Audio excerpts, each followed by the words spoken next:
Yamaha ఎరాక్స్ బండికి top ర్యాక్ను back rest అయితే setup చేసినాములా మంచి బడ్జెట్లా సూపర్ అయిన క్వాలిటీ అయితే వచ్చేసినాయి. కానీ అది ఇక్కడ కాదు, కోటి దగ్గరే ఇక్కడ కనిపిస్తున్న షాప్ దగ్గరికి అయితే పోయినాము. ఆ సామాన్లు కొనుక్కున్నాము, మంచిగా ఫిట్టింగ్ అయితే చేసుకున్నాము. క్వాలిటీ అయితే మాత్రం నెంబర్ 1 క్వాలిటీలో మనకైతే ధరకు తగ్గట్టుగా మంచిగా వచ్చేసింది. ఇక చూస్తున్నా కదా, బ్యాక్ రెస్ట్ ఉట్టిగా పెట్టారు, దానికి సపోర్టింగ్ ఏదో ఒకటి కావాలనేసి ఏదైతే మంచిగా ఉంటుందో అని బాగా ఆలోచించినాము. సో మనం అటు ఇటు ఊర్లో పోయేటప్పుడు మనకు లగేజ్ ఉంటుంది కాబట్టి ఇక టాప్ ర్యాక్ సపోర్టింగ్గా దాని మీద మంచిగా మనం బ్యాక్ రెస్ట్ అయితే పెట్టేసుకున్నాము. ఇక చూస్తున్నారు కదా, మన చాసీస్ నెంబర్ దగ్గర నుంచి ఈ ఫిట్టింగ్ అయితే వచ్చేస్తున్నాయి. అంటే చాలా మంది ఎట్లా చేస్తారు అని మస్తు కన్ఫ్యూజ్ అవుతున్నారు కదా.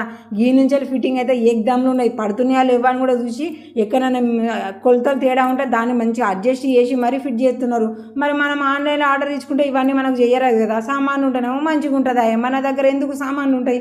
అందుకోసమైనా పర్ఫెక్ట్ అయిన షాపుల దగ్గర పోయి కొనుక్కొని వాళ్ళ చేతనే ఫిట్టింగ్ చేపిస్తున్నాము. మంచిగా టాప్ ర్యాక్ పెట్టిళ్ళు, అది కూడా మస్తు బందోబస్తుకునేది, గట్టిగానే ఉన్నది. 20 కిలోల దాకా మంచిగానే మోతాడట. మరీ మనం అంత హెవీగానే అయితే తీసుకుపోము కదా.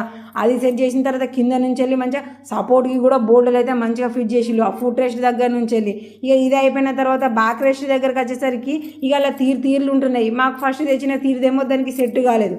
దాని తర్వాత మళ్ళీ వెళ్ళి ఇంకోటి తీసుకొని వచ్చిరు, గది సెట్ అయిపోయింది, ఫిక్స్ చేసిళ్ళు. ఇప్పుడు